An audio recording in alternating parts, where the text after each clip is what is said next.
നമസ്കാരം.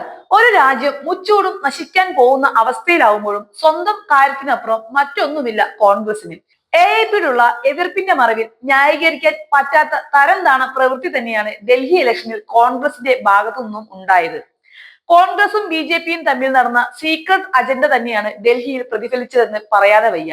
അല്ലാതെ ബുദ്ധിയുള്ള ആരും മോദിയെ പോലെ ഒരു തന്നിഷ്ടക്കാരന് മുന്നിൽ ഒരു രാജ്യത്തിന്റെ തലസ്ഥാനത്ത് തന്നെ വെച്ചു കൊടുക്കില്ലല്ലോ. ഒരു ഏകാധിപതി ആയിട്ടല്ലാതെ ഒരിക്കൽ പോലും നിന്നിട്ടുള്ള ആളല്ല മോദി. ഇന്ത്യ പോലെ ഒരു ജനാധിപത്യ രാജ്യത്തിൽ പ്രധാനമന്ത്രി ആയിരിക്കാൻ ഒട്ടും യോഗ്യതയില്ലാത്ത ഒരാൾ തന്നെയാണ് മോദി. മോദി ഭരണം ഒരു തരത്തിലും ഇന്ത്യൻ നന്മയെ കരുതിയിട്ടുള്ളതല്ലെന്ന് സമീപകാലത്ത് നടന്ന പല സംഭവങ്ങളിൽ നിന്നും നമുക്ക് വ്യക്തമാണ്. അങ്ങനെയുള്ള ഒരാളിന് മുന്നിലാണ് കോൺഗ്രസ് ഡൽഹി വെച്ചു കൊടുത്തത്. ശരിക്കും അവർ ചെയ്തത് തീക്കൊള്ളി കൊണ്ട് തല ചൊറിയുന്നത് തന്നെയാണ്.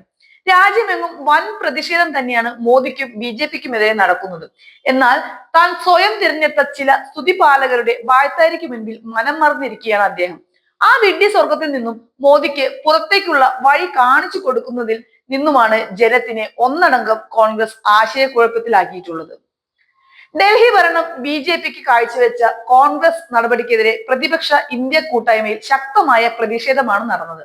നാഷണൽ കോൺഫറൻസ്, ശിവസേന, ഉദ്ധവ് വിഭാഗം, തൃണമൂൽ കോൺഗ്രസ് തുടങ്ങിയ പാർട്ടികൾക്ക് പുറമെ സമാജ്വാദി പാർട്ടിയും കോൺഗ്രസിനെ നിശിതമായി തന്നെ വിമർശിച്ച് രംഗത്തെത്തിയിട്ടുണ്ട്. 70 സീറ്റിലും മത്സരിച്ച കോൺഗ്രസിന്റെ നീക്കമാണ് മതനിരപേക്ഷ വോട്ടുകൾ ഭിന്നിപ്പിച്ച് BJPക്ക് അധികാരത്തിലേക്ക് വഴിയൊരുക്കിയതെന്ന കാര്യത്തിൽ തർക്കമില്ലാത്ത കാര്യമാണ്.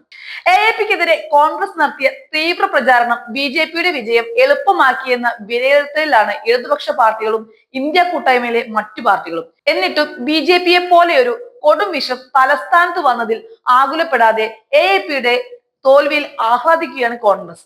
ഡൽഹി ഏത് വിധേനയും പിടിക്കേണ്ടത് BJPയുടെ ആവശ്യമായിരുന്നു. അതിനവർ കരുവാക്കിയത് കോൺഗ്രസിനെ തന്നെയായിരുന്നു.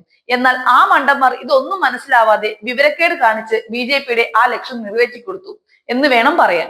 AIPയും കോൺഗ്രസും സഖ്യത്തിൽ മത്സരിച്ചിരുന്നെങ്കിൽ ഡൽഹി ഫലം മറ്റൊന്നാകുമായിരുന്നെന്ന് നിസ്സംശയം തന്നെ പറയാനാവും. അഹംഭാവം മാറ്റിവെച്ച് BJPയെ യോജിച്ചു ചേർക്കാൻ ഇന്ത്യ കൂട്ടായ്മയിലുള്ള കക്ഷികൾ തയ്യാറായില്ലെങ്കിൽ അതൊരു മാല പോലെ എല്ലാ സംസ്ഥാനങ്ങളിലേക്കും വ്യാപിക്കുമെന്ന് തീർച്ച.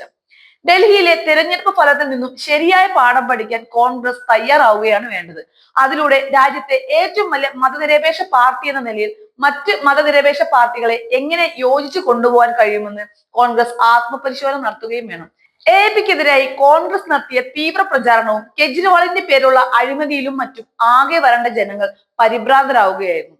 ആരെ വിശ്വസിക്കണമെന്ന അവരുടെ ആ പരിഭ്രമത്തിന്റെ പ്രതിഫലനം മാത്രമാണ് തിരഞ്ഞെടുപ്പിൽ കണ്ടത്. അല്ലാതെ തങ്ങൾ എന്തോ സംഭവമാണെന്ന തോന്നൽ BJPക്ക് ഉണ്ടാവേണ്ട കാര്യമില്ല. കോൺഗ്രസ് കാണിച്ച ഈ നാറിത്തരത്തിന് ജനങ്ങളെല്ലാം തിരിച്ചറിയുന്ന നാൾ വരെ ആയുസുള്ളൂ. അത് കഴിഞ്ഞാൽ ജനം ആദ്യം തിരിയുന്നത് കോൺഗ്രസിനെതിരെ തന്നെയാവും. കാരണം കോൺഗ്രസിന് വേണ്ടത് AIPയുടെ പതനത്തെക്കാൾ കൂടുതൽ BJPയെ അധികാരത്തിലെത്തിക്കലായിരുന്നല്ലോ. ഈ അവസ്ഥയിൽ എനിക്ക് ഓർമ്മ വരുന്നത് മോൻ ചെത്താലോ മരുമോളുടെ കണ്ണീര് കണ്ടാൽ മതിയെന്ന് പണ്ടാരോ പറഞ്ഞതാണ്.